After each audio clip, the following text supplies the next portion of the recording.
Good morning. Yes, I'm all right. Thank you. Good to be here. Thank you. Thank you for being here. And I'll let you go on with these slides. And if you want to do the screen share, you're more than welcome to do so. And I'll pop my camera off for you. That's Okay. great. Okay, you should be able to see my slides. Is that correct?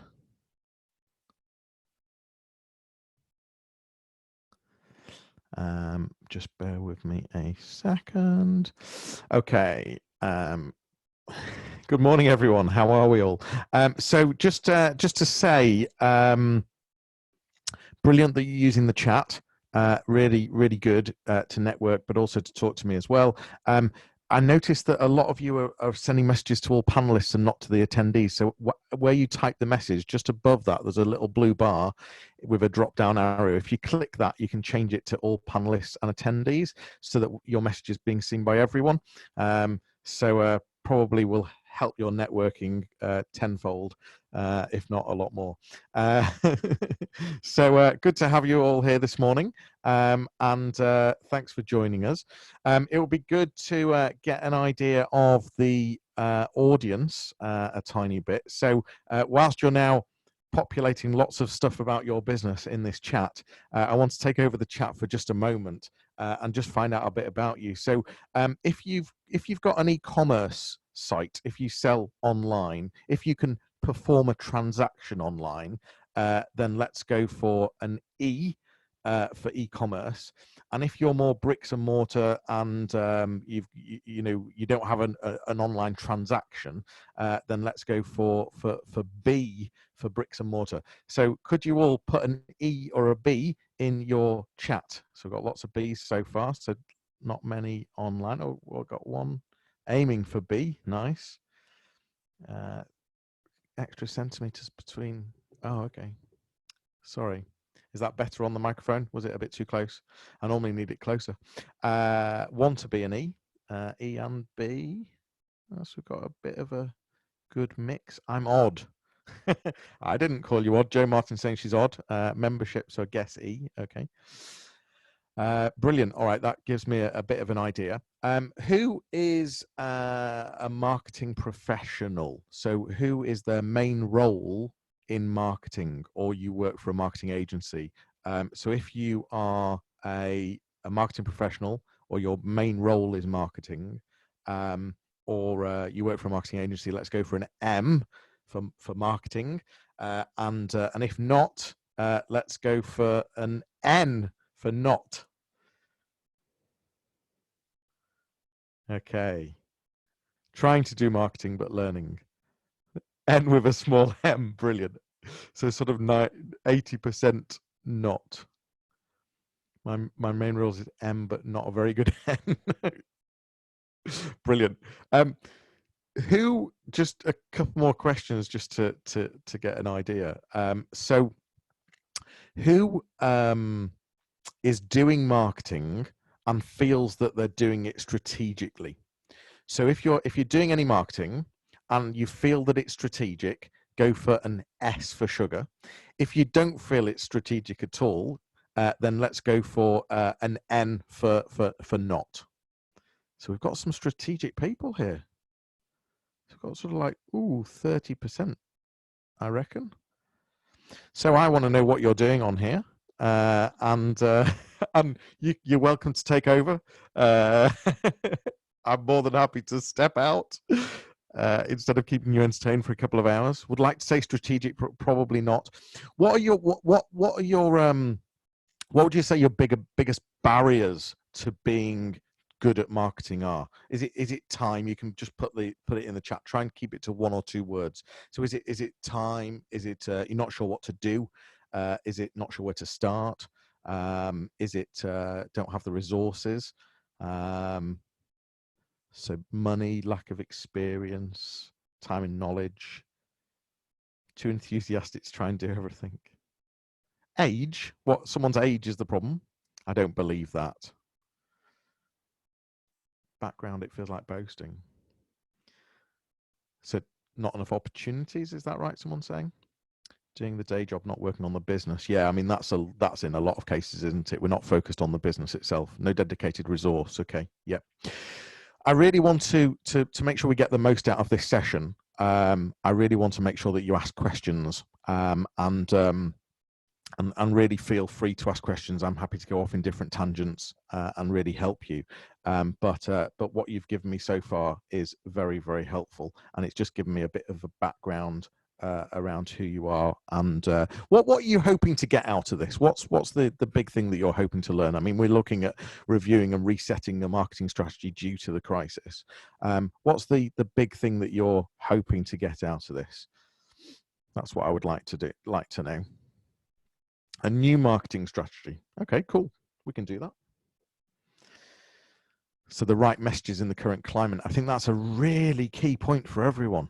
I think we need to really think about getting into people's mindsets. So making sure that people are going in the right direction, how to navigate and meet customer expectations. Tips and tricks, yep, for activities, really happy to do that. Gauging the right level of posts. Nail your keywords. Well, we're definitely going to be talking keywords, even though this isn't SEO. My background is SEO, and I would struggle to do one of these without doing some SEO. Not survive, but grow when we get through this. Yeah, good. Okay, so I have been talking to a lot of businesses about survival and hibernation and all sorts of different things, but it's a really good point. This is about recovery and growth as well. And how to keep in touch with your customers. Your business is currently closed. I'd like to utilize social media during this period and stay relevant. Yeah, I think that's so important. So we're definitely going to be covering these things is the good news. So some of the objectives that I think, being more strategic with your marketing, spending time in the right places, make your website work for you organically, and understand how SEO works and how to make it effective. Also talking about different stakeholders and how you're going to keep them happy, even though they're being pulled in different directions. I think what you're saying is, and how to just simply get your message out there. Another question. So, whose product or service can be sold to anyone and everyone? And if you can, just put a big A in your comments. So whose products and service can be sold to anyone and everyone?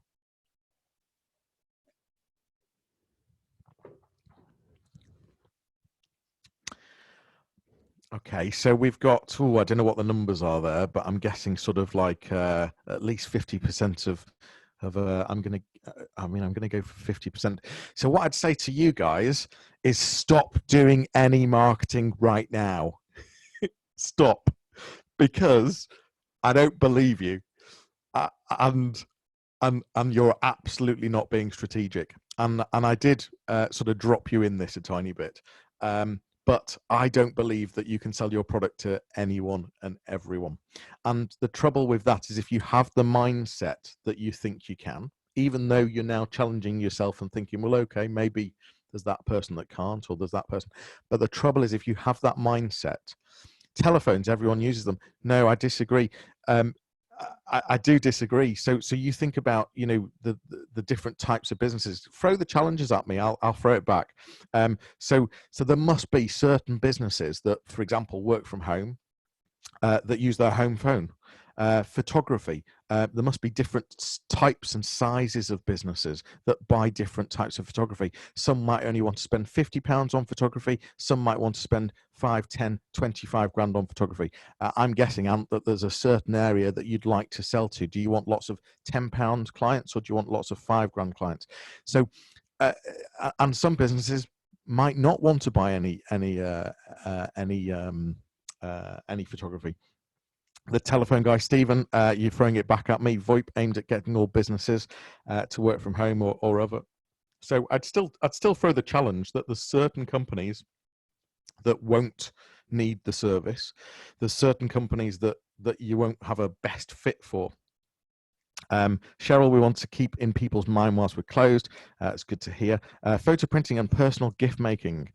Surely you need to be more targeted. Can't say the same thing to everyone. Absolutely. exactly. That's the point. You're right. We build websites and work with small businesses up to international companies, but actually we have a client type. Good to hear. Being strategic. Okay, so that's the objectives. Let's talk a tiny bit about myself. I've heard about you, and just to give you some background, some people who have not met me before or not seen me before, just to give you a tiny bit of background. Qualified optician, gives me lots of credibility to be stood here, talking to you guys about marketing. Yeah, not quite. I had I was part of we had a group of independent opticians in the north of England, and I set up an e-commerce site selling sunglasses back in 1999. It was sort of in the middle of the dot-com boom, really, and we were the biggest sunglass retailer. We knew that from our buying power. For about 5 years, we were buying more than Debenhams, we were buying more than Shade Station. It was a really fabulous business, and we were at the top of Google for absolutely everything to do with sunglasses. So whether that be the word sunglasses, designer sunglasses, red sunglasses, Armani sunglasses, Gucci sunglasses, Oakley sunglasses, you name it, we were at the top. We sold every brand. It was a brilliant business. But in 2004, sales dropped. Didn't really know why. Took us a month to realize that we were no longer at the top of Google. And in fact, we'd been pushed to page 7 of Google. No one ever goes to page 7 of Google. And it turns out that Google had given us what they call a Google penalty. They decided they didn't like us. And it took us, as I said, a month to realize we didn't check out Google Analytics as often as we should have back then. We went through 2 SEO agencies over an 18-month period, spent a fortune on SEO. And it turned out that 18 months later, we were still on page 7. Really frustrating.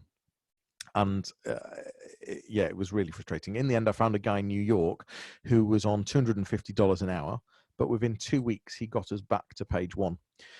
Couldn't get to position 1 because Shade Station and Debenhams had taken over, but we were back in positions 2 and 3 for most of our keywords. As I said, I became really frustrated with the SEO industry, really annoyed at them, really.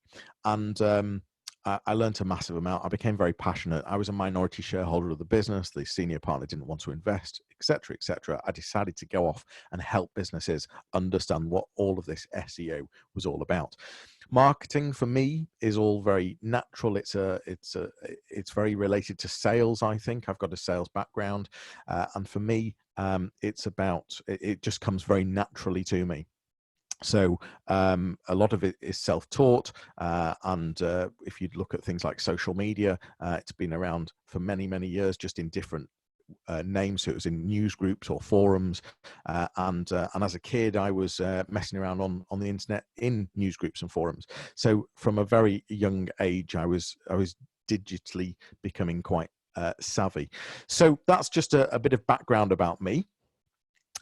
So if we want to be strategic at this marketing, we've talked about, a lot of you have said that you can sell anything to anyone, you can sell your products or services to anyone. The next question is, what are your business goals? What are your marketing goals? So I wonder, do any of you have a business goal or a business objective? And would you be willing to share that with us right now in the chat? So do you have a set business goal or set marketing objective, or what are you trying to achieve? And I'd love to know. And so I don't know if anyone's willing to share that. So to be the best education recruitment company out there. So we've got one so far. Brilliant. Thank you. Sounds good. New product, 360 virtual tours. Need to promote and develop these. So what's your business objective? What's your business goal? Reach the right clients. Maximize their success. To be profitable by the end of the year. The current business goal is to sign up 500 people. The North's largest creative freelance network. We want to sell more phone systems to schools and NHS surgeries. Yeah, Stephen, you see, if that's your business goal, why are you thinking of that one-man band in his house? I'll keep throwing the banter back. Come on. To be recognized for the specialist provider we are. I open for membership on the 1st of April. My goal is to secure 100 members by the end of September.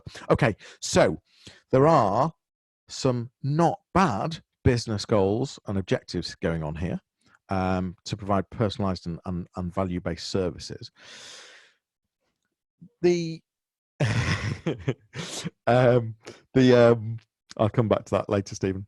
So the thing here is about having a very clear objective. And I know that when I set out in my own business, I used to hear people talking about visions and missions and objectives, etc.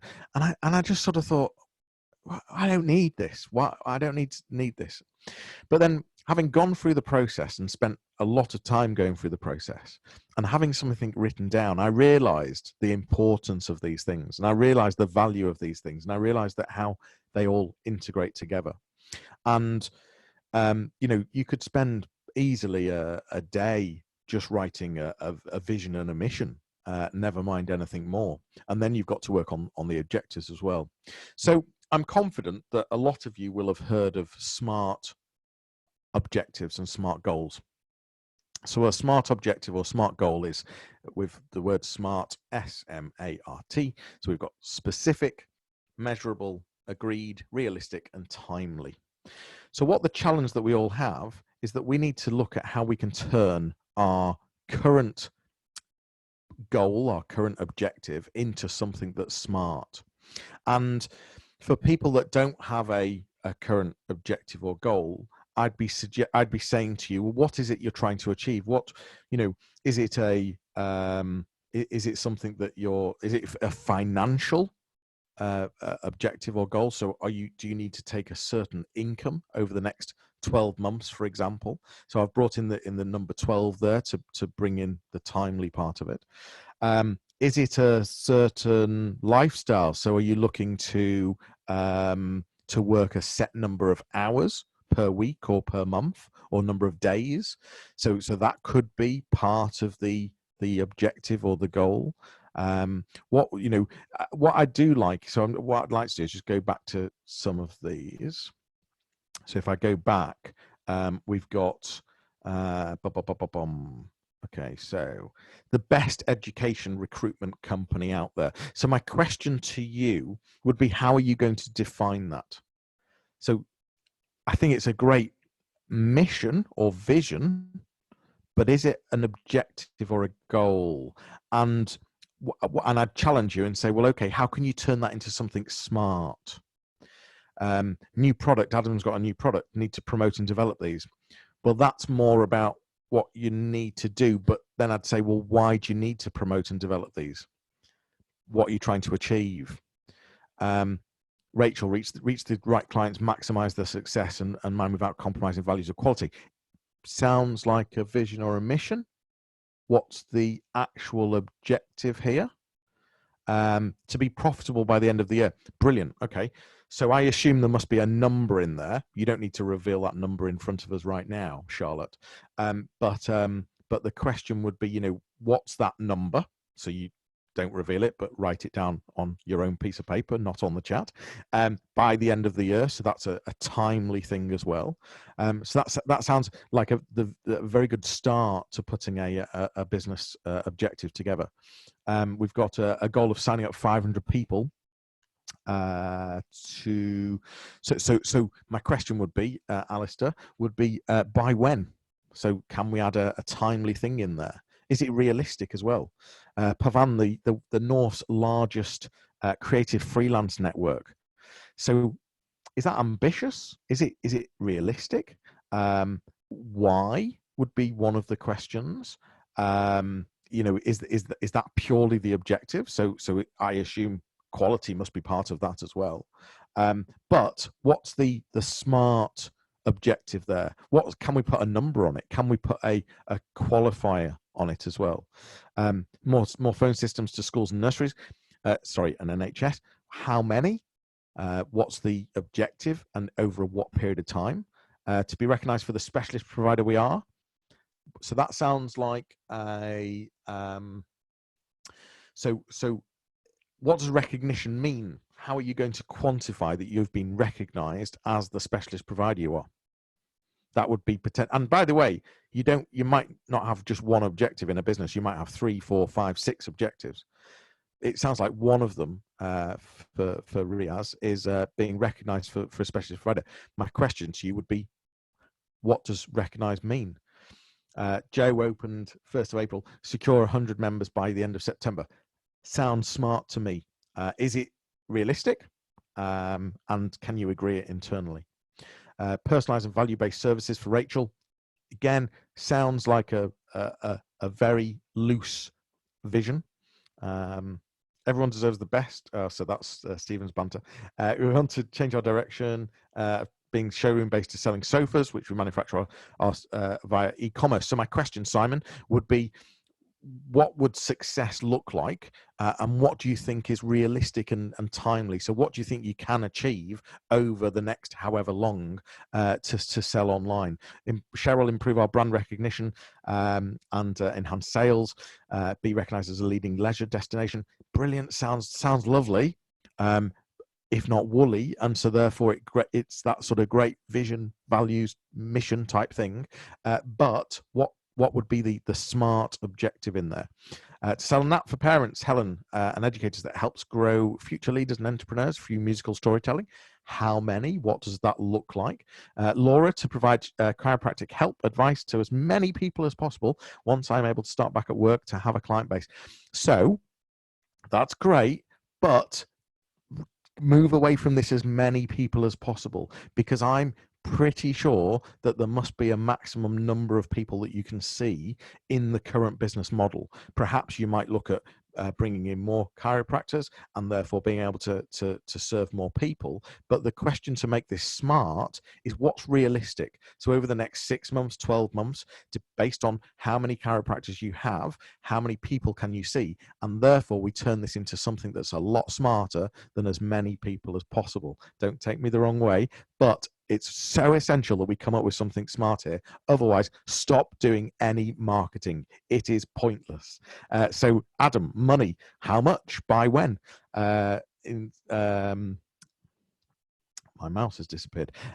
So we've got some smart goals coming up here. Brilliant, excellent. The objectives to so we've got some good stuff coming up here. We're also changing the charge profile. Blah, blah, blah, blah. Brilliant. Okay. Oh, Yvonne, grow followers and visitors, tourists, expand catchment. Let's make it smart. So, you know, and why grow followers? So it's easy to buy followers online. So I'd question whether that's a smart goal, but if you've got a good reason, then fair enough. You know, by how many, and can you define that? Stephen, we need to get our on one sales up by a known figure. Okay, good, cool. So let's just pause for a moment and see if you can all come up with a much smarter goal. What is it you're trying to achieve? Can you put some numbers on it? Can you put some time on it? I'm going to pause for a moment and just see if you can come up with any, because I think that would be very helpful. Okay. Predictive text, brilliant. So we've got, as I said, you might have one objective, you might have many objectives. The next thing you need to do is to take your SMART objective or SMART goal, and you need to break it down.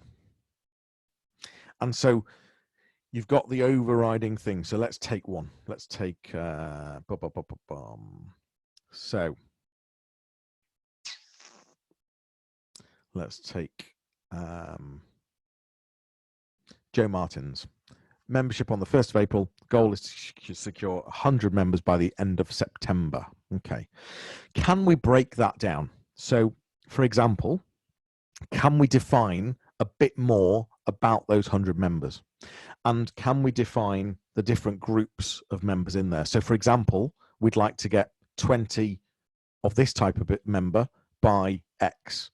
And we'd like to get 30 of this type of member by X and 40 of this type of member by X. So can we split it down to bite size it? So can you now take your objective and can you try and bite size it a bit? And I was introduced to this OGSM. I'm going to just try and share my full screen instead of just the PowerPoint. So just bear with me a second. I apologize. So let's just share the full screen. Okay, so if I just go on to, oh, sorry, having a tech problem. There we go.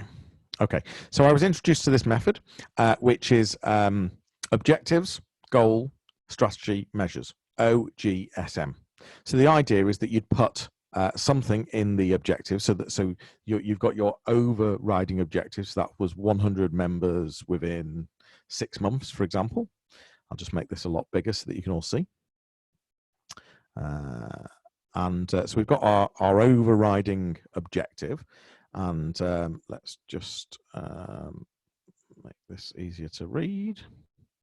Okay, so what's the goal? So potentially we're wanting 20 of type A members in 3 months, perhaps. I'm making this up, of course. Let's just make this bigger so we can all see it. Okay, and we want 10 type B members in 4 months, as an example. So the question would be, well, what's the strategy? And that comes down to all the different channels of marketing that we could look at, all the different ways that we could market our business. And we're going to come on to the different channels. But for now, let's just make some quick assumptions. So let's just say, well, our strategy is we're going to do something on LinkedIn. I've put the word something, which is totally not strategic at all. But for the purpose of just showing you this Excel sheet quickly, we're going to do something on LinkedIn. And the question is, well, what's that going to mean? So how are we going to measure that? So we're going to say success is that if we can connect with 50 type A's and convert 10 of them. Okay, you might have a number of different strategies for the same goal. So here we've got this goal and we've still got the same goal, and the other strategy is we're going to do email marketing, and we're going to measure success that the open rate is 20%, and the click-through is 5%, and converting, let's say, I have no idea, let's say 2% of people. So we've got, what we're doing is we're building up our OGSM. So we've got our clear objective at the beginning. We've broken those down into some goals. We've got 2 goals here. And then we're breaking it further into, okay, well, what are the strategies to do this? And then we're also putting something in place to measure the strategy and to see that it's actually working. So the idea being is that we can continually look at this and work out what's working and what's not. And if we find that email marketing is working, we might say, well, okay, we should do that in this goal as well, and we should try it. We find that LinkedIn isn't working, so let's not do that. Or it might be that these types of people are so different that the strategies are also very different as well. So I'm going to pause for some questions and see. Let's just see what we've got in the chat. So that, where were we? We were up here. If you've got any questions, any thoughts, please ask. I just want to pause so that you can take some of this in. So we've got some good things here. What's the difference between an objective and a goal? Good question. I'm not the expert here, so I'd welcome an expert to give us an answer on that, which is why I keep using the word the terminology objective and goal. I'm a marketing expert, but I do know that you need good objectives and goals. I'm sort of merging them together. I'm just very open and honest as well. That's just the way I am. But I'm confident that someone will have an answer and can give us a far better answer. Over next year, so we've got some good goals here. Joe's saying very helpful. Good. How badly can one really bad backlink affect you in Google marketing? Oh, okay. So we're going to definitely cover SEO, and that'll be later in the webinar. So I'll probably save that question for later if that's okay, with regard to backlinks. Any other questions so far? Does this make sense? We already market via Twitter and LinkedIn. We used to get a good click-through and conversion rate, but it dropped off. Can't think why, so don't know how to rectify this drop-off.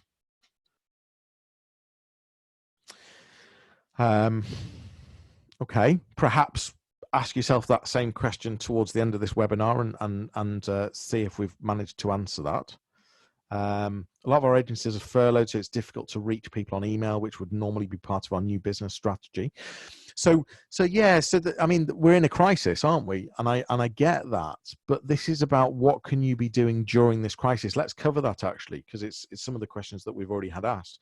So one of the things that we're going to talk about is the different target audience, the different personas, the different people that are out there, and the really important thing is to get the right messaging to the right types of people. But what's also very important about that is to really understand people at the time as well.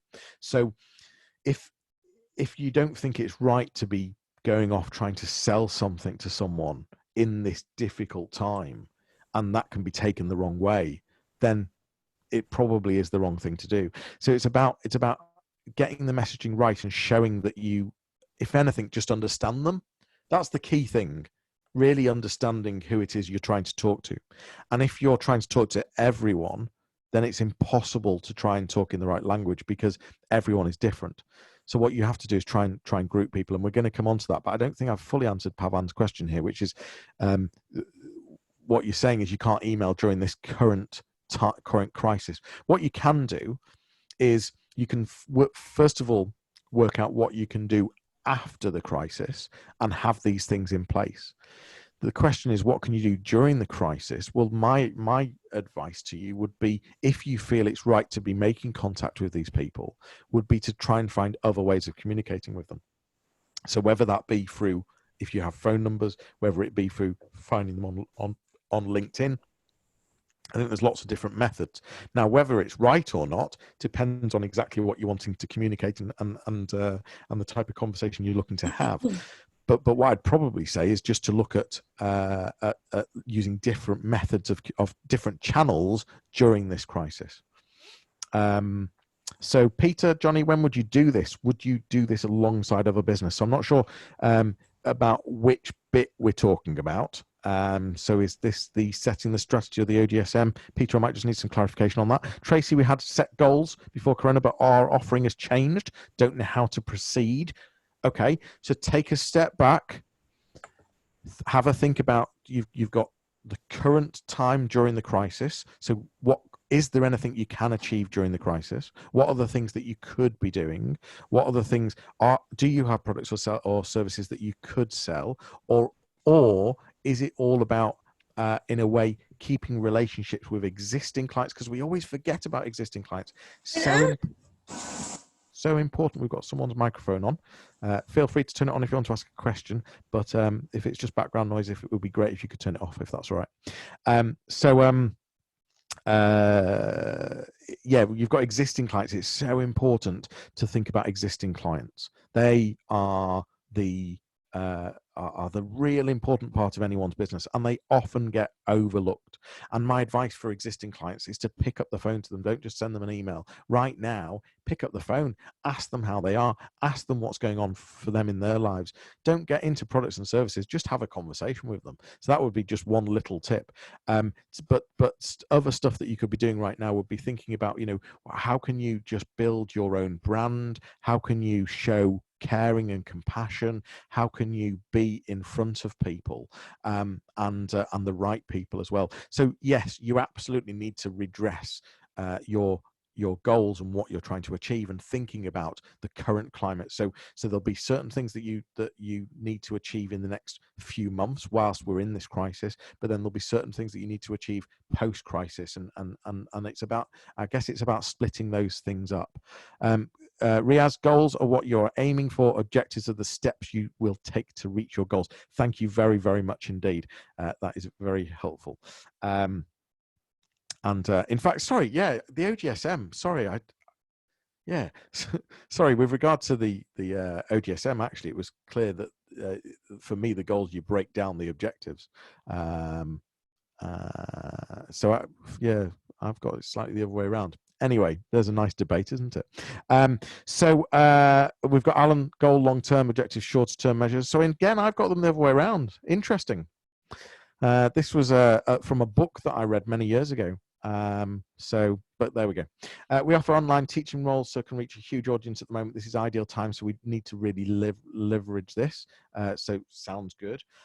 Show you're sensitive to the situation. Yeah, that's about understanding people right now and the audience, and really making sure that you fully understand them. Yeah.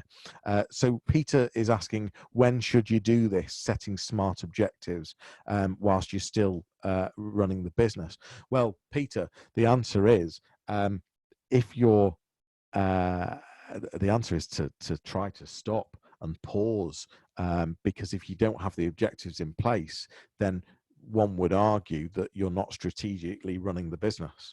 So I think having those objectives in place is so important, and we all need to take that step back and find that space to be able to put things into place. So we've covered a few different things here. Hopefully that's been helpful so far. I'm just trying to build connections at the moment. The selling will come after. Yeah, so that's great. But have a good reason as to why. What is it you're trying to achieve? Who is it you're trying to achieve it with? And yeah, exactly what is it you're trying to achieve. Now then, secondary marketing goals is very apt for the current crisis, because what you, like we've just been talking about, what you might not be able to do is sell products or services right now. And irrelevant of the crisis, there'll be times when you can't, when someone's just not ready to buy, or they're not the right person. So the question would be, what else could you ask that person to do? So in all your forms of marketing, what would be the secondary thing that someone could do? So for example, maybe they are not the right business for your product or service, but a secondary goal, do they know someone else that would be a better fit, and could they mention your business to them? So that would, and the only way you're ever going to achieve anything by using these secondary goals is actually having them written down, so that you can refer back to them and you've got a note of them, and you can see what they are.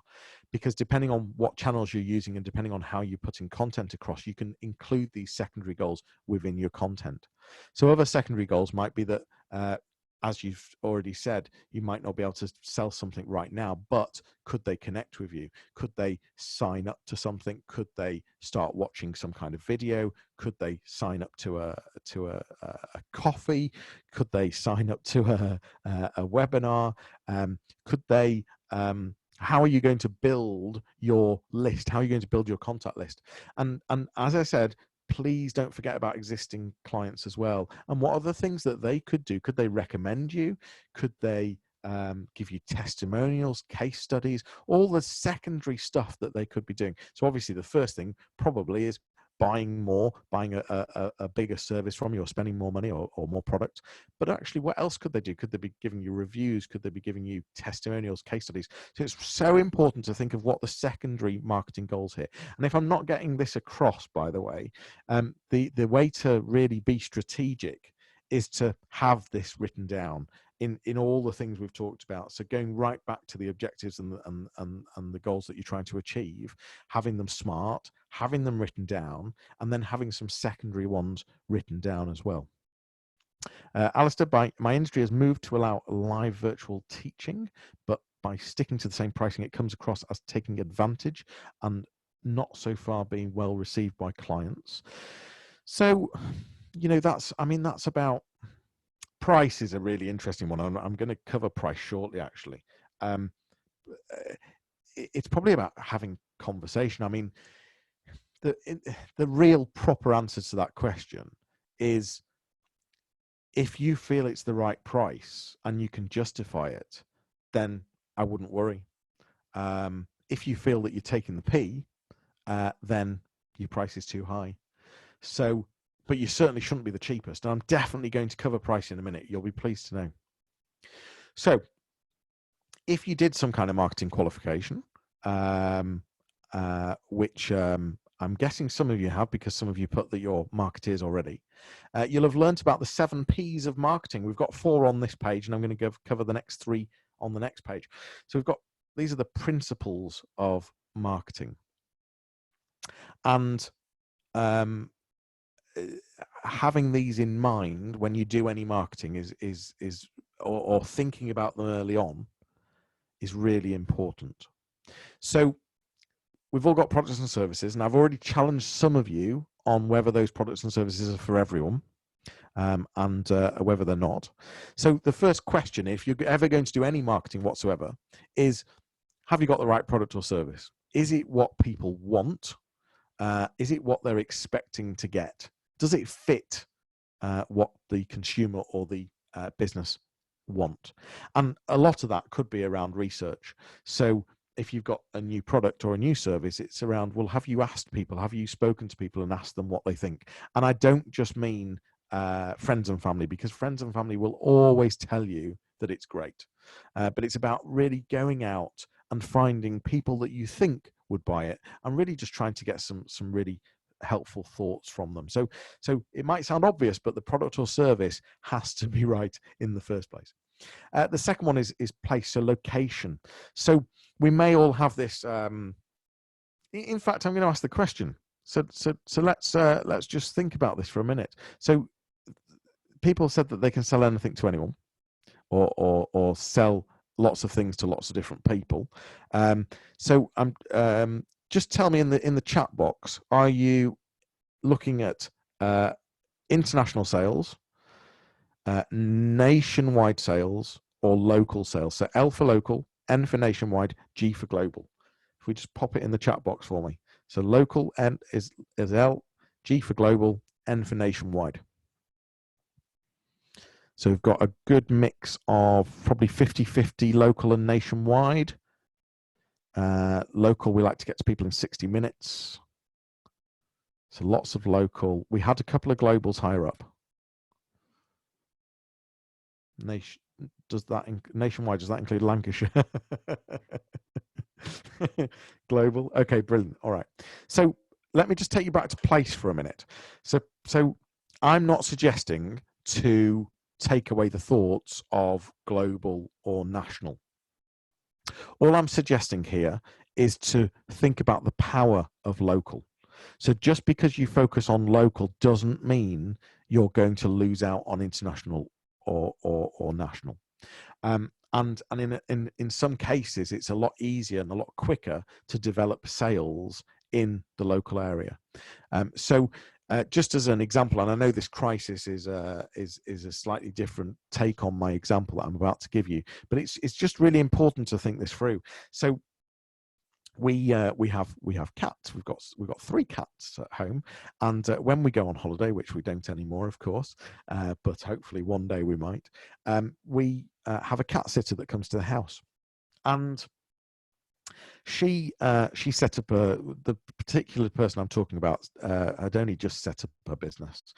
She was looking to sell her service to anyone, and really just start her business going. She lived in South Leeds, and we're in North East Leeds. She had a rate that she set, and we went ahead and booked her, etc. And she was really, really good. But I said to my wife at the time, I said, she won't be doing this again for us, because I knew that the price she was charging, thinking about the commute and thinking about the cost of petrol and thinking about the time it would take, I couldn't see how it was viable. But the other big thing here, because her business was, pet sitter in Yorkshire, and talking to her, she had clients all over Leeds, all sorts of different areas. But you imagine taking that exact same model of business, but purely having clients within the closest 10, 20 streets of where you live. You can see a lot more people, you can be far more efficient, and you can be far more productive. So it's just really thinking about location. Just like I've said to you, can you sell your product or service to anyone? And some of you have said yes. And I've made you think about, well, is it anyone? And can we define who's the best people to sell it to? The same with place. How can you best service a customer? Now, I realize the crisis is totally different, and we're doing a lot more online video calls instead of face-to-face. And maybe the way we'll work will change. Maybe we won't do as much face-to-face, and maybe we will do more online. But I think in a lot of cases, face-to-face can make a big difference, and you can end up giving more value and a better service. So really think about location right from an early start. Price, so someone's already talked about price. So we bought ferrets, Hannah's saying, and have started to offer courier service as we realize people from an hour to an hour and a half want to use us but might not be able to afford the time, have the means to drive to us, but will pay. Interesting. Stephen, although we can sell to anyone, we prefer to sell to a certain size of business and in particular area. Good to hear, good to hear. Okay, so price. So you don't have to be the cheapest. We're all programmed to see price. When we go to a restaurant, one of the if we're looking at a menu, there's prices. It's very visible, very easy to see how much something's going to cost us. We, as human beings, we're programmed to look at price. But in a lot of cases, as a B2B business where we're selling services or products to businesses, we tend to hide price. And there's lots of different reasons for that. And some of it is we're scared that it might be too much. We're scared it might be too little. Well, it depends. I mean, how many conversations have you had where you ask for a price? And the next thing is, well, it depends. Depends, on many different factors. Now, I'm not suggesting that you have to put price on your website and you have to be totally clear about price. However, you need to be, you don't have to put it there for anyone and everyone. But when someone asks the question, how much is something, you have to be able to answer that question very quickly.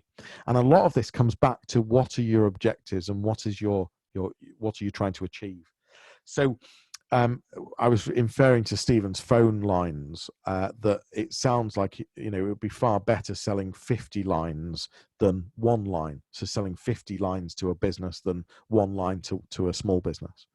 And so for me, price would be, well, it totally does depend. However, on average, people spend X amount with us. On average, our lowest contract is X amount, and it could go up to X amount. So it's about being able to give within a few seconds, really, some indication of price, whether that and whether that's a ballpark or whether that's just an indication of how other people buy from you. Because if you go back to your objectives, let's say, for example, you're wanting to earn 100 grand a year. Okay, is that 100,000 £1 transactions, or is it 10 grand transactions, or is it a mixture? But let's define it when you break down your objectives into goals, and let's define how many of the 10 grand ones we want, and how many of the 5 grand ones we want, and how many of the £100 we want. And then when you're asked for price, it's very easy to be able to say, well, typically on average, a client spends 10 grand a year with us. Or on average, a client spends 3 grand a month with us. Or on average, when a client starts with us, they spend £500. That doesn't mean that that's how much it's going to cost you, but what you're doing is you're painting a picture and you're very clear. And Anne's just put, Steve just put buy cheap, buy twice. Anne's just put, it's about managing expectations. Yeah, totally. It is about managing expectations. It's so annoying because Zoom just keeps hiding my mouse, so I can't move my screen. I've got it back. It's about managing expectations, I think, when it comes to price. Okay, but it's about being clear as well. Promotion, we're going to cover that shortly, about all the different ways you can promote something. So we're going to cover channels in a moment. The next 3 P's of marketing. So we've got people. Okay, so whether you're the only person in your organization or whether you've got lots of people in your organization, irrelevant of how many people, the sales and marketing has to be fully part of everyone's bone and within everyone's role, right from the MD, the founder, the CEO, all the way down the chain, whether that's just one person or whether it's 100 people or more. Every single person has to be in that marketing mode. And just a really simple example is taking British Gas as an example. When they send out someone to do a repair in your house, they have a branded van. The person that comes into your house has a uniform. All of that is marketing. How a large company answers their phone is an element of that is marketing. So whatever role you're doing and whatever role within the entire business someone has, in my opinion, they should all have a sales stroke marketing bone in their body for you to be successful from a sales and marketing point of view. And it's to be really thinking that through when you're doing job descriptions and when you're doing some of the smallest of things within your business, really.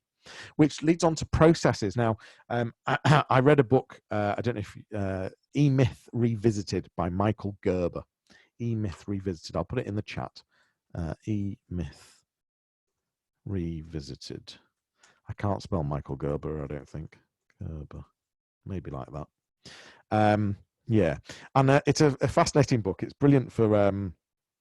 there we are. Money's read it. Excellent book. I read it, and I read it probably 5 years too late. And whilst I was reading it, all I did really was laugh all the way through.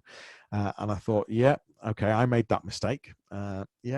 Yeah, I did that as well.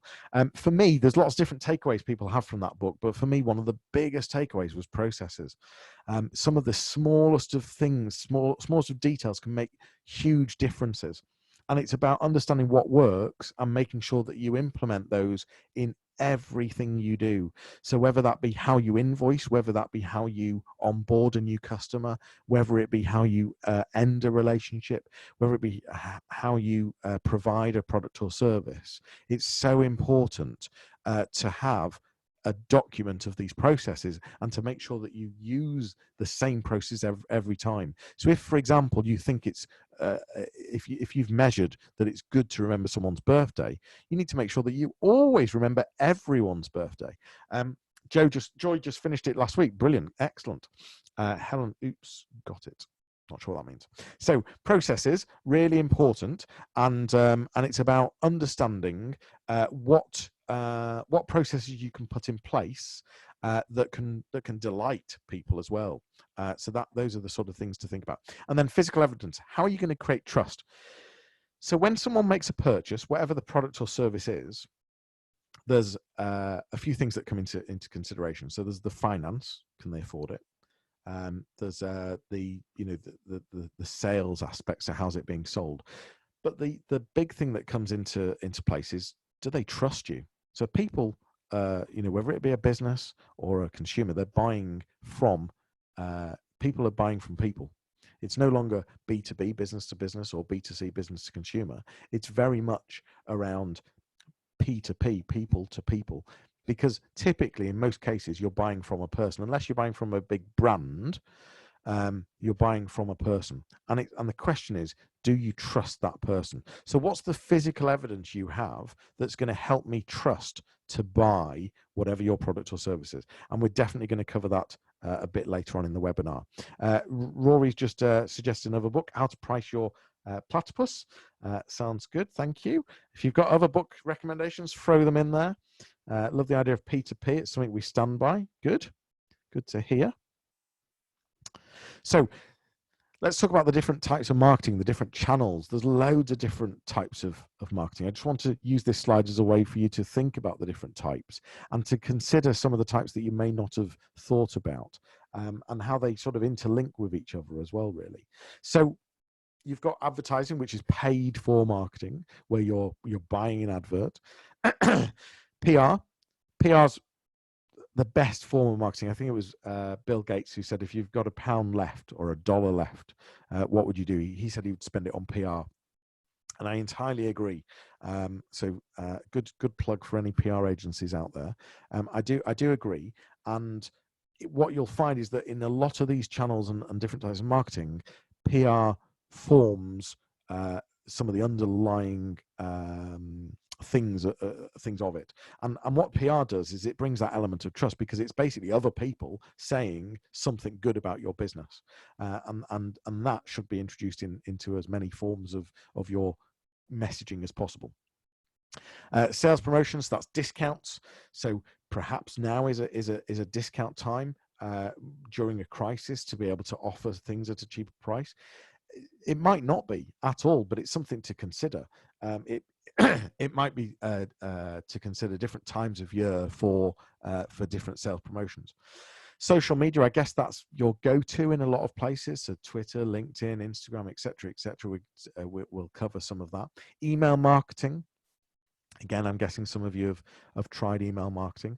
Never discount. Offer some additional time or something, but don't discount ever. So there's lots of different ways of looking at discount. I would say don't discount for the. I would agree that you should never just discount if someone asks you. I definitely agree with that. But I think there are times where doing some kind of promotion does fit. But I like the idea of adding additional time or something additional instead. So email marketing. Now there's different types of email marketing. You've got a new type of email marketing, which is automation. So that's where someone does an action with you. Maybe they subscribe to a list, maybe they watch a video, maybe they watch a webinar, maybe they buy a service. Is there some kind of automation there that you could have? So for example, after day one, how did you find the service? After week one, now that you've got this, these are the other things that could work with it or provide or tips and tricks, or maybe they've subscribed to something. So you could have some kind of automation email, but also marketing emails as well. So that's just a general ad hoc email that you might have. So there's different types of email that we might talk about. With regard to storytelling, so storytelling, it's so much easier to understand a concept or to understand something if you tell me a story. If you help me understand more about your products or services by telling me some kind of story about how someone else has used it or what difference it's made for them. Just like I told you the story about how I got into marketing, and that story of what is your story? That's the question. What is your story? There's a book of is it Why? What's your why? I think something like that. If someone knows the exact name of the book, please put it in there. I'll cover GDPR in a minute, which people are asking about on email. I'll come back to it in a second. But storytelling is so what's your story and what stories can you tell? We as humans, again, link to stories so much easier. We relate to stories. We can understand more if you try and explain things with a story and with someone else that's had that experience. So what's your story and how can you interlink it into your business, and how can you can create more stories? With just going back a step, GDPR, I think there was a question about, has email marketing been killed because of GDPR? So Joyce put, GDPR just means you need someone's permission to email. You just need an opt-in and offer a freebie, etc. I'll start with Why, Simon Sinek. Yes, thank you. Yeah, really good book, and that helps you come up with your story, I would hope. Yeah, GDPR, without going off on a tangent too much, I think it scared a lot of people, but the reality is just applying some really good common sense and making sure that that if you're emailing people, that they probably are expecting emails, and making it very easy to unsubscribe as well. So a lawyer would have quite a take on it, but if someone swaps a business card with you, then I sort of feel that you can send them emails. It's about what's in those emails and how often you're sending emails, but the key thing is making sure that they can easily stop receiving emails, or give them the opportunity to receive more emails. So there's I'm not a lawyer, and I'm not going to go off on too much of a tangent, except to say that don't be too scared about GDPR. It's not a total barrier at all, and as long as you're applying common sense and really looking after data in a proper way, then there's only opportunity in there, to be perfectly honest. And actually, just talking about this crisis, for me, it's around yes, very important that you find a way to survive, to hibernate if need be, but to really consider what are the opportunities and how can your products or services adapt during this to offer things in different ways. So that's very much about understanding the audience, which we're definitely going to come on to shortly, to really think about how you could offer things in different ways. Search engine optimization. I've talked about search engine optimization already. That's my background, and we're going to cover that a bit later. But for me, it's about always thinking about SEO, thinking about keywords, thinking about things that people would type into Google, questions that they would ask Google, and how you can use those questions and keywords constantly throughout all of your content, whether it be in a face-to-face meeting or a blog post or a video post or a tweet on Twitter. So it's about using that language at all times. Influencer marketing, recommendations. So some people, when I mention influencer marketing, they see it as products on Instagram with famous people. I'm talking about how this could simply be recommend a friend, so or word of mouth. So that for me is influencer marketing. So how can you create that recommend a friend or word of mouth scenario? Different types of marketing: cause, charity, petitions. Probably an opportunity for some of you right now to be starting a petition or to be backing a charity. There's a huge number of charities that are being massively affected right now. Could you do something to help one of those charities, and could you then use that to tell your story? What could you start some kind of petition? These are great ways of marketing, and the cause marketing really taps into that younger generation as well. And I think this crisis will change our behaviors in some ways, and I think cause will be a huge part of how we buy. I would hope that some of us become more caring, and when we're buying a product or service, we really will consider the impact of buying it and what effect it has as well. So I think cause is really important. Scarcity. That's about making it difficult for people to buy. Interesting. You shouldn't make it difficult because you don't want to put barriers in the way. However, when things aren't available, take toilet roll, for example. Brilliant example. Suddenly the sales of toilet roll have massively increased. When something's not available, everyone wants it, and people, people were buying it and weren't sure why they were buying it as well. It's a perfect example. I mean, I guess before this crisis, I'd have just used the Apple iPhone. Comes out in September, whenever it normally is, and there's only X number available in the UK, and there's always that queue outside the door at Apple wanting the iPhone. But saying that you can't have something actually makes more people want it. And I'm thinking, well, how can some of you apply that to your business? So let's just think, maybe go to the chiropractor. You've only got a limited number of spaces per day or per week. So the scarcity marketing there is that we've only got 3 places available next week, or we've only got room for 10 new clients, or we're running a webinar and we've only got room for 20 more people.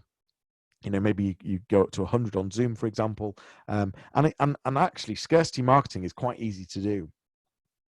And all of this has to be truthful, that has to be authentic, but I would suggest that you can all think about how many clients you're wanting, how much space you have. If you go back to one of your objectives that might be around, I'm looking to work X number of hours a week or X number of days per month, then I would hope you could look at, well, okay, that means I can serve this many clients.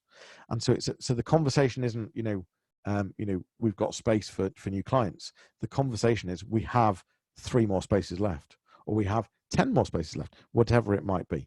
And I think that does change things. A few questions I'll just go back to. We're donating the proceeds of our online meetings to Martin House because they supported me and my family a number of years ago. Good to hear, Tracy. Nice story. And I'd say, how are you using that in your marketing? And is it at the bottom of your emails, in your signature, for example, or at the bottom of your website? Hannah, what's the difference? And maybe you could do some video.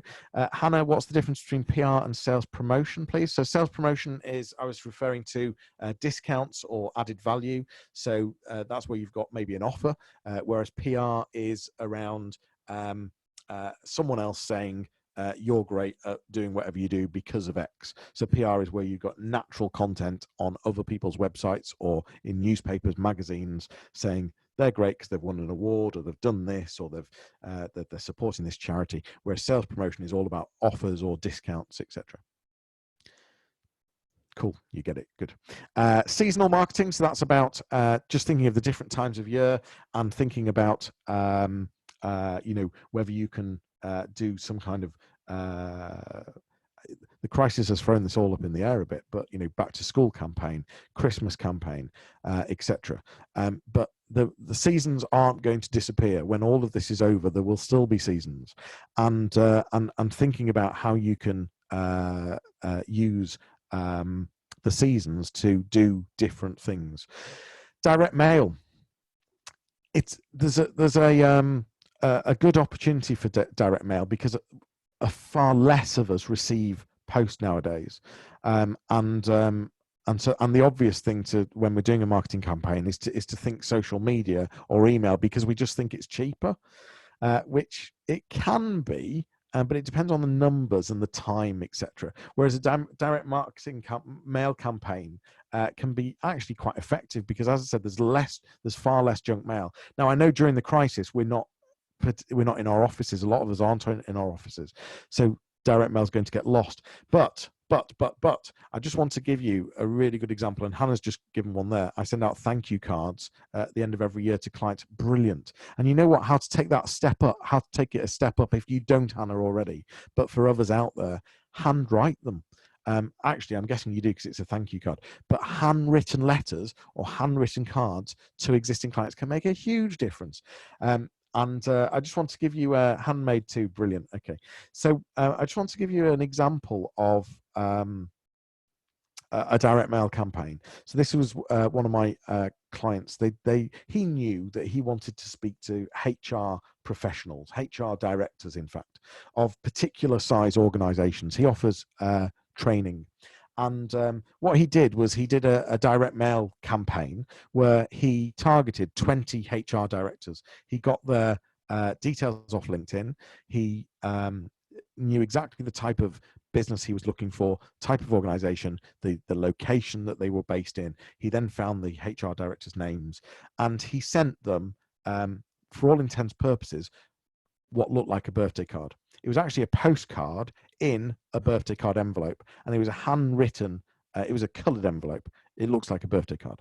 It was handwritten. So the chances of that getting to that person's desk was really high. And it might sound a bit stalkerish, this campaign that he did, but it really worked. So postcard, he sent this out, and he just simply on the back of the postcard had the number 5, nothing on the front. And it was just like, why have I received this? What's that?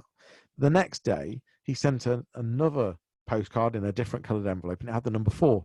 This went on until the number 1, and he was actually an extra in the Thunderbirds.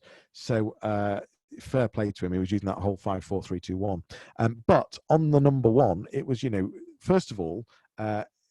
Staff in the office were like, has it come yet? They'd seen 5, 4, 3 and they're like, what is it? And has it come? And people were waiting for the envelope. That's what it turned into. But then when they got the envelope and it said number 1, it was like, thanks so much for opening these. Hi, Hannah, or whoever it was. I've made a personalized video for you. And he made 20 personalized videos, and he just put a link, wrote a link to the YouTube video. And the video was literally, hi Hannah or whoever. Thanks so much for opening these. I'm sure you probably want to know what this is all about. This is what I do. This is what I think I could do to help you. And I literally just would love to arrange to see if we could get a coffee. And his conversion rate was just the figures escaped me. But I think he converted 80% into having a coffee with him. It was a ridiculous conversion rate. It was very quirky. It was very different, and it's a great example, hopefully, of a direct mail campaign, because you don't have to send thousands of things to thousands of addresses. Now, I realize that we've all got different businesses, different products, different services, but I'm just trying to help you think about how you can use these different things. Thanks, Stuart. A good DM anecdote. Thank you. Telemarketing, similar story. Who can you pick up the phone to? I think really right now, really important to pick up the phone to people, to old contacts, to existing contacts, to potential contacts. Don't email, don't social media. Pick up the phone to them. Have a real conversation, and you'll find that they've probably got the same hopes, the same fears, the same worries, the same anxieties, and it's a good time to talk, and that generates business over the long term. Inbound marketing, so that's where you maybe create lots of content or different types of content, and people come to you because they find that content, or they've been led to that content. That content could be video, could be written, all sorts of different types of content. Promotional freebies, so that's about giving something away for free. What goodies can you give away? What can you promote as part of that to entice people? Content marketing, very similar to inbound marketing, really. It's about it's about those email automation campaigns, or having a blog campaign, or having a vlog campaign. Events and roundtables, well, obviously that's off the list right now, or certainly offline events. But at some point, we're all social humans. We all need that social interaction, and I'm not sure exactly how this crisis is going to change our behavior. I think that it will have a big impact. I think if this, just like when you get married, just like when you hit a certain birthday, just like when you have kids, just like if someone passes away in the family, all of these in a way are life-changing events, and they do change behaviors. And I think this crisis is certainly big enough to have an impact on our habits and how we interact. Now, how much is going to stick is the question. We all crave for human interaction, so I think face-to-face will be just as important. How and when that happens is the question, really. But don't forget about events and roundtables and how you can use those to your advantage, how you can arrange them, how you can think about putting some on, especially probably more, I'm not convinced that June, July, August, September is the right time for these. I think it's about having a plan for next year and having some really good stuff to offer, where you can have some really good good events. I've been invited to already a networking offline event that's in, I think, June, and I'm like, why have you sent this? Yes, we might be back out there, but do I want to be putting myself in a close environment within the next few months? I'm guessing the turnout's not going to be great, and so I do wonder about that. And personally, I wouldn't stop. Events and roundtables are so important, but I would say personally, think about them for next year. Personal selling, networking, speaking. Right now there's huge opportunities for doing live Q&As, for doing webinars just like this, for doing vlogs and video content. What opportunities are there for you where you could do some personal speaking, some networking online? So are there other opportunities in your industry, in your market, where you could be the thought leader that gives advice or that gives opinion? Okay, so how are we all doing? Is this helping? If it is, then put a Y. If it's not, then put a no. I'll take it. If it's not, put a no. I don't mind. Oh, we've got some help. Okay, thank you so much for not putting a no. That's very kind of you. You might be able to hear my throat starting to go, but that's cool. So let's talk about personas and target audience. So we've thought about all the different. We've got our objectives clear. We know what we're trying to achieve. We've considered potentially the different channels that we can use to get our messages out. But the next thing is we've got to really consider our target audiences. And I don't know if any of you have ever developed a persona for your businesses before, or defined a target audience. If you have, then I'd love for some of you to share them with us. We in a business, you won't just have one persona or one target audience. You might have many. You might have one, you might have 10, you might have 15. It doesn't matter how many you have. But what you do is the real important thing is identifying them, understanding them, and then choosing the ones where you think the conversion will be the highest. So, for example, we worked with quite a large organization. We developed over a 2-day process. We developed 15 personas, but it was clear that there was 3 that jumped out were the sort of priority personas, and so that defined the website's homepage. That was we thought, right, the homepage has to talk to these 3 personas. We're not forgetting the other 12, but we'll have different parts of the website to cater for those 12. And just to give you an example, and as I said, it's really important to give stories. We create websites. We're a marketing agency. We do all sorts of different things. One of the things that we do is create websites, and we do a lot of work with schools as well. Now, I know schools well, and I know that when a school is looking for a supplier, they typically only want a supplier that has supplied to schools before, that fully understands schools.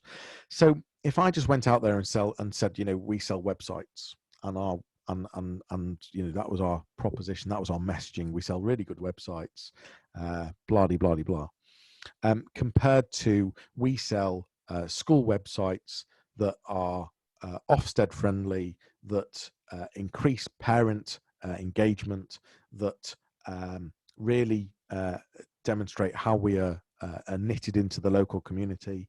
We understand that if we're going to come on site, that we need to have DBS checks, and that we need to think about out of term time and not be talking to you during SATs week, etc. Just imagine how different that conversation is, and suddenly I'm sort of showing that I really understand you, and I'm talking in your language, and it just changes the picture very quickly. So personas are very can make big differences, and the idea of a persona is that when you're doing any type of marketing whatsoever, you're literally should only ever be talking to one person. Now, that might sound strange. If I put a tweet on Twitter, I'd want as many people to see it as possible, and I'd want to be talking to as many people as possible. But actually, when I'm writing it, I should only have one person in mind. And if you can do that, then you'll see quite a difference. Cheryl, very varied age demographic. Our most popular age is 9 years old. Great take up from schools, and what you're discussing really is hitting the mark. Thank you. So does anyone have any personas or target audience that you're willing to share with me? That if you were to describe your perfect audience.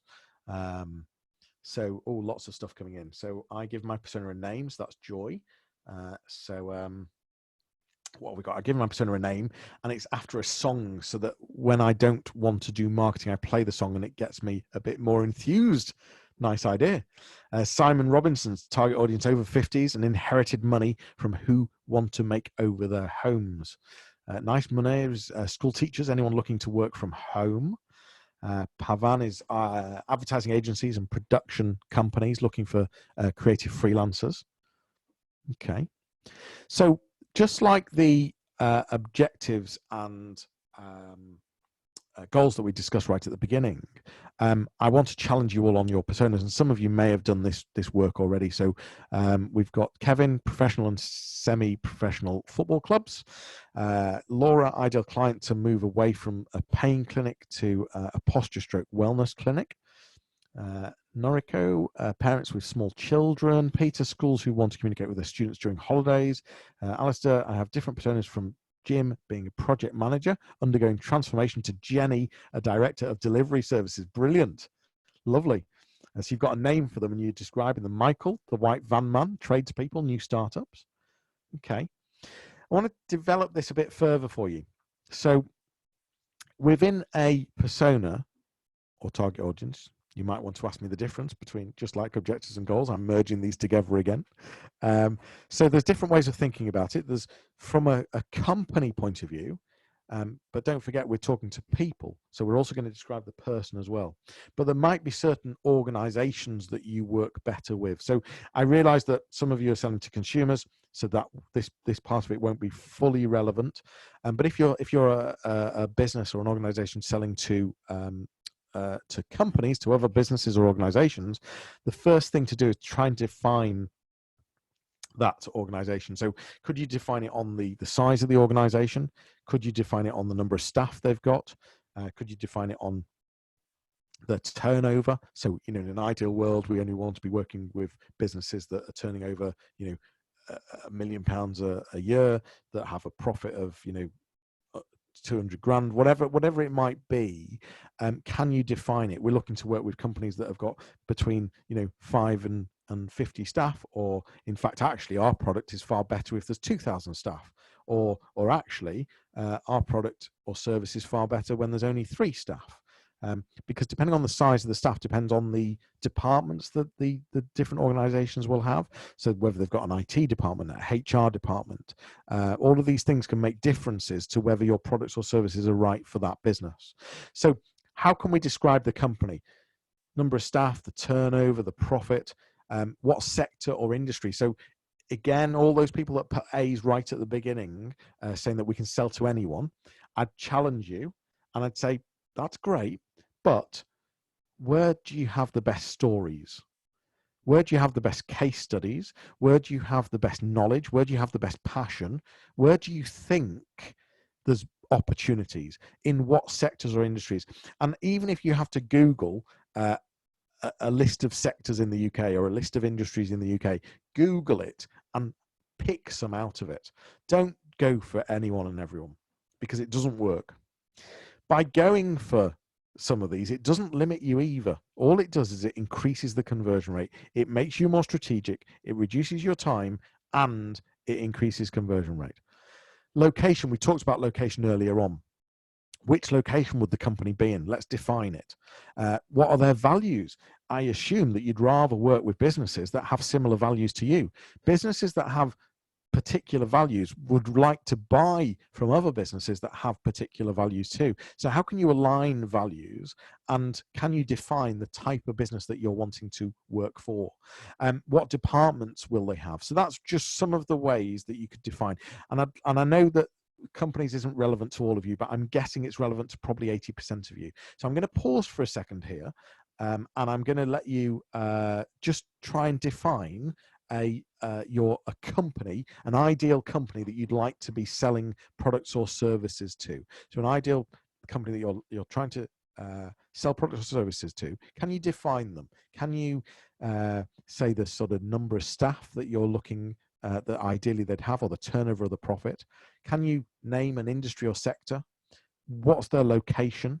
Would they have particular departments? I'm going to pause there and let you just write something down. Simon, good to have had you. And oh, that was a message to all panelists, so I'm not going to read it out, but he's yes, we will be sending slides afterwards, I believe. So I'm sure that will be shared.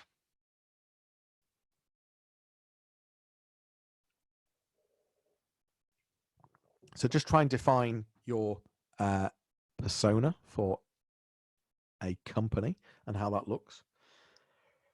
Does anyone want to share what they've written down?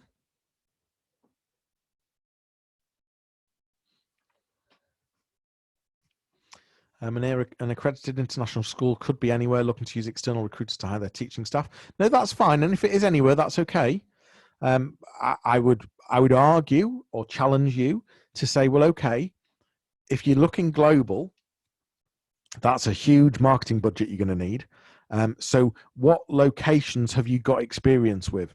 What locations have you had the most success with? What locations do you have the best language to speak in? What languages do you speak? What areas do you know? And just focus on those. So again, just by picking 2, 3, 4 locations doesn't limit you and doesn't stop you going global. What it does is it makes you more strategic, more focused, and more efficient. So I would suggest picking some locations. So brilliant, Munir. You've gone from, and I'm not trying to be rude or anything like that at all, but I've taken you from could be anywhere to okay, ideally Middle East. Brilliant, fabulous. That should be in there. Laura's developed 120 staff members, accountancy sector within 60 minutes of the Sedfield office. Shares a passion on supporting local communities. 2 to 2 departments can be split. So with regard to the departments, I'm more talking about defining the type of department. So for example, if there's a HR department, is that good or bad? And do you want companies that have a HR department, for example? Cheryl, we've recently had a company based in London representing a global client. They hired our venue for over 100 delegates on a team building day. We can cater up to 350 guests an hour. Realistically, we are starting to gain ground with corporate market and sports clubs. Okay, thank you. Charlotte, small to medium-sized interior design businesses in London and Brighton with adventurous clients. So define that a bit more for me. What do you mean by small to medium-sized interior design businesses? Because that for me isn't defined enough yet. So what do you mean by a small or medium-sized business? Is that based on the number of staff, the turnover, the profit? Try and define it a bit. And the adventurous clients, does that need defining as well, or is that clear? For example, does that need defining in the spend that they might have? Pavan, advertising agencies, marketing digital agencies in the north, Manchester, surrounding areas, looking for the best creative freelancers. So again, is there a type of agency or a type of agency that does employ freelancers and the ones that don't? I think there are. I think that it's about defining ones that do outsource and that don't outsource. So I think, even just having in your personas that outsource graphic design would be something to include. Local waste management company from Michael, 100 plus fleet of vehicles to lever up, rebrand, plus further upsell ops. So local waste, 100 fleet. Okay, that's quite good. Yeah, that's very good. Local waste management. That's quite clear, Michael. Good. Laura's got me. Cool. I used to think English only was a barrier. However, when I was delivering a training in Spain, sector not upgraded. Kevin, just to let you know, and some of you, you're still just talking to panelists. So when you type the message just above the blue panel, you can click the drop down and change it to all panelists and attendees, and then everyone will see what you're saying. Although, of course, you might want to be saying it privately, which is also fine. So we've covered the persona for a company. Let me take you through to a person now.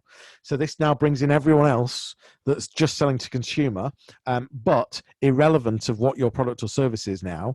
We've defined the company. I now need to define the person that you need to be speaking to. So even Michael with the local waste management company, where they want to develop the library for 100 vehicles. My question is, who in that company do you need to be speaking to? Pavan, who in the agency do you need to be speaking to? Charlotte, who in the interior design business do you need to be speaking to? Laura, who in the accountancy sector do you need to be speaking to? So is it the job title that you can define? And now start thinking about the person themselves. And this bit is a bit tricky because you do need to pigeonhole people, and you may be adverse to doing that. But again, I would suggest that you need to, because if you're too generic, it's not going to work.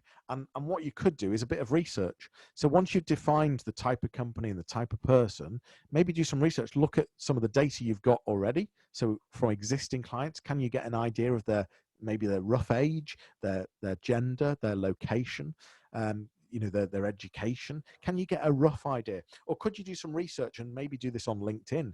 So to search for some people in those sectors, in those with those job titles, and could you do some research, and you can do this with a free LinkedIn account. You can do advanced search on LinkedIn, and you can soon easily find people that you're looking for. But as a research purpose, could you try and get an age range, the typical gender, you know, and then going a bit deeper, once you've got to know some of these people, what are their problems, what are their pain points, how do they learn, do they have kids? Do they have a car? What are their hobbies? What are their goals? What are they trying to achieve? One of the things that's really interesting is, who do they have to report to? Because if you can understand who they're reporting to, you'll understand the best way to speak to them. If you can understand how their job is measured, again, you'll really understand how to sell a product or service to them. So by understanding that, you know, if you're, I'm trying to think of a good example and it's not coming, I apologize. But if you're trying to sell a particular service, instead of using the typical great reasons as to why that service is brilliant, what you might be using is a slightly different language that talks to this person about how it's going to make their job better, and how they're going to be able to report to the person above them in a far better way, with far better numbers, because of your service. So the indirect effect, in a way, of your service, if that makes sense. But if you're not B2B, just thinking about the person, their challenges, their hobbies, their age group, the typical. And again, you might have multiple people. So you might have a persona for 1 or 2, 3 people, or 15 people. But we're going for we're going for the most obvious ones. Got some more chats in here. Let's have a quick look. So production studio managers, HR principal, usually pitched to HR, the bursar. Okay, good. You're all thinking about this. Brilliant. Can you define it? Can you define the type of person you're after in the company that you're after? Just going to pause whilst you try and work on this. So what are their goals? What are their challenges? What typical age group? Location, education. Do they have kids? Do they have a car? What are their problems? Anyone willing to share a quite thought out persona with me?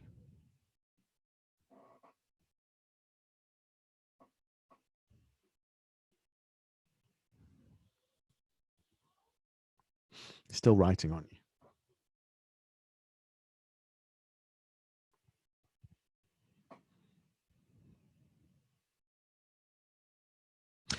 So what we need to do is, once we've got the persona, we need to give it a name. And I think some of you have already taken that level and given your personas names, but it's so important to name your persona.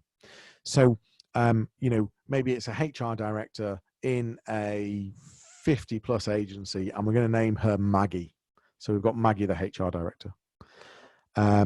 So really important to give your persona a name, because then when you're doing that content on Twitter or on wherever you're doing it, you can think of that person. So you can think of writing or speaking to Maggie.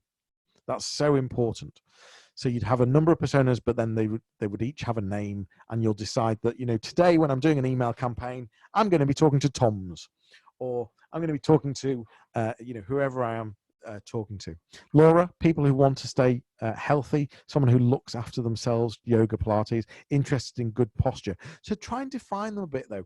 You know, what age group is typical? You know, are you going to get 18-year-olds coming to see you, or is it typically 40-year-olds that are sat at their computer? You know, let's try and define them a bit. Who's the audience that comes to you the most often, that spends, you know, that keeps coming? Who's the what's their age group? What's their gender? What jobs do they typically have? So I get the staying healthy, and I get the people that look after themselves, really important stuff to include in there, but can you define it a bit further than that? So once you've got these personas, it's then about giving them a name. so Laura's just given, we've got an Andrew or Julia. She's aged 30 to 50, mid to high level management, responsible for financial decisions, operational improvements, reducing downtime, increasing efficiency, reducing the IT associates. Brilliant. Laura, what's she, outside of work? Does he or she have kids? Are there any particular hobbies they have? Are they people that are going to be on Snapchat, or are they going to be on LinkedIn? These are the sort of things that we need to work out. But really helpful, thank you. And we've got so we've got someone else's name is Gloria. Brilliant. Okay, so we've covered personas. We've covered target audiences. So we've come up with our objectives, what we're trying to achieve. We've looked at the different marketing channels. We've looked at the different personas, the different people. But now what we need is how we're going to deliver that trust element. Because as I said, people only buy when there's something that builds trust in there. I'm only going to buy from someone that I trust. So how are you going to build that trust for me? So there's a few different ways on the screen now. You've got influencers. So here we've got people that if someone recommends you, then that's brilliant, because trust has already been built, because someone else has said, use Jonny Ross. He's good at marketing, for argument's sake, and so you have that trust in an influencer. So who can you get to recommend you? Who can be influential? Who, if you think about your target audience and your personas, who are the thought leaders in that crowd? Who are the people that So for example, if you're targeting, let's say, a particular type of business, who's the accountant that serves a lot of those types of businesses? And because I find that accountants can be really influential, because typically they'll be sat down with a business leader talking about their business, dissecting it, challenging it. And it's at that moment that an accountant could turn around and say, well, actually, I know someone that does that service, and I think they might be more efficient. It might be worth talking to them. So who can you think of that would be someone influential in that circle of people that you've now described, and how can you get them to recommend you? What stories can you tell? So what's your story? We've talked about that earlier on, storytelling. What is your story? Because by telling a story, by defining your story, that can really build trust as well. It shows where you've come from. It shows the passion. It shows more of an understanding as to why you're selling this product or service. Case studies. So what have you managed to achieve? So a typical case study should have what the problem was, three things: what the problem was, what the solution is, and what the impact is. And when you write a case study, you should keep going until you've got some real numbers and some serious impact in the impact statement. And sort of keep looking at it and saying, yeah, but so what? So you've got the problem, you've got the solution, you've got the impact. Have a look at the impact and say to yourself, yeah, so what though? And keep saying so what until you can define something that's really, really impactful. And if you're not sure, ask the person. So a case study doesn't have to be business to business. It could be from a service or a product, from a consumer. It's about turning around to that person and saying, yeah, but what's been the real difference it's made? And if they've got someone to answer to, you'll be amazed at some of the things that they might come out with and say. So keep saying so what until you really hit the nail on the impact statement. How else could you build trust? You could build trust by doing thought pieces. So going out there and saying, this is what I think of the industry. This is what I think of the sector. This is my take on it. This is what I believe. This is my passion. That can really build trust. It might have the Marmite effect. It might have the love or hate. But if you've got haters, it means you've got lovers and likers. So it's about, and it means that those likers and lovers are actually stronger than they would have been. So going out there, giving opinion, don't be being controversial for the sake of it, but controversy can make a big difference, especially if you really believe in it as well. Who can you associate with? So are there any other businesses or organizations that you can associate with. For example, could you join a membership organization? Could you join an associate of whatever you're in and use that badge to build some trust? But who else could you associate with, and which leads on to actually the last one, which is collaborations. So today I'm collaborating with Digital Knowledge Digital Exchange and Enterprise, sorry. um, Not good. You've changed your name a few times, and and so I'm collaborating with them, and by collaborating, I'm in a sense associated. My name's associated with them. You'll believe I've gone through some kind of process to be able to deliver these webinars, and that in essence builds trust. So who could you collaborate with? Who could you build trust with and associate yourselves with? And more so, are there any other businesses that you could work together with? So for example, if you're selling a particular product or service, is there another business that would work really well at selling something that complements that? So for example, an estate agent bringing in a mortgage broker, or a mortgage broker bringing in an estate agent works really well together. And then with regard to reviews, what is your strategy for getting reviews? So how do you get good reviews on your Google page, on your on your Google page, on your Facebook page, on TripAdvisor, on Trustpilot? There's even review sites called like reviews.io. So what is your review strategy on getting good reviews? And my advice is to get them, in the first case, on your Google business listing page. That's google.co.uk/business. You can have a free listing on there. And the key thing is making sure that you get reviews, because one of the first places Google looks when it's deciding how to rank a website is your reviews on your Google listing, and that is certainly a way to build trust. And it's how you deal with those reviews, how you reply to those reviews. So, any questions at all so far on how you're going to build trust? Do you want to have just a moment to think about how you could build trust? Make a note of what you could do either this afternoon or tomorrow. What's the small thing? Bite-size this down. Make it really easy. Could you write a case study? Could you make a phone call? Could you join an association? What's the little thing you could do to start building some trust within your business?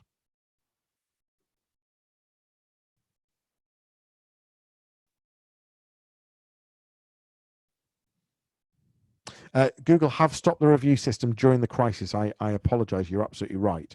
And I'll put the so it's google.co.uk/business. Yes, very good point. And I apologize, Alistair. You're absolutely right. During the COVID crisis, they have paused reviews, so you can't get reviews and you can't reply to reviews. The reason for that is because there was a big concern around people leaving reviews that were related to COVID that actually wasn't the business's fault. But they will come back. So when they come back, what's your strategy? How are you going to get better reviews? How are you going to get more reviews? They absolutely will come back. So we're doing really well on timing here. We've got 8 minutes left. I won't finish late. I'm going to skip through some of these slides just to polish this off.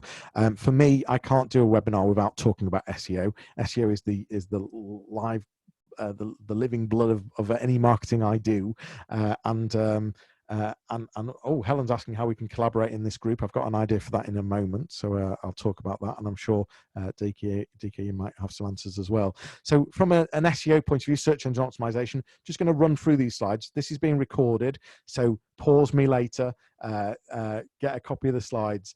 You'll be able to go at a slower pace when you're ready. But how can you appear higher in Google? How can you get Google to trust you? Really common sense. It's about making good content, having good content, stuff that people actually want to read. Think about your personas and think about those pain points, and make sure that you give really good content. How can you get some really good PR and good reviews? So that's the sort of common sense side of things.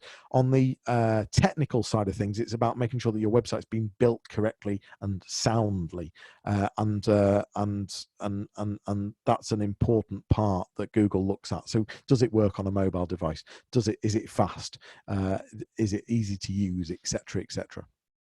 There's two sides to search engine optimization. There's the on-site, which is keywords, content, the technical aspect, the usability. So we've just talked about some of that. Can I use it on a mobile? Have I got, if you want to be found for a particular keyword that someone might search for, have you got it on your website? And we're going to cover keywords in a second. The off-site side of things is what's going on around the World Wide Web. This is PR, people talking about me. This is the reviews, the reputation, people linking to me. So other websites talking about me and linking to me. So those are the two sides of search engine optimization. How to come up with keywords? Really simple. Just start typing in Google. Think about some of the words that your personas might use for your services, some of the questions that they might ask Google. And as you start typing into Google, Google starts giving you suggestions on what other people have typed into Google. And for me, those are the keywords and phrases that you need to use. And I hear the question, well, how do I use those questions?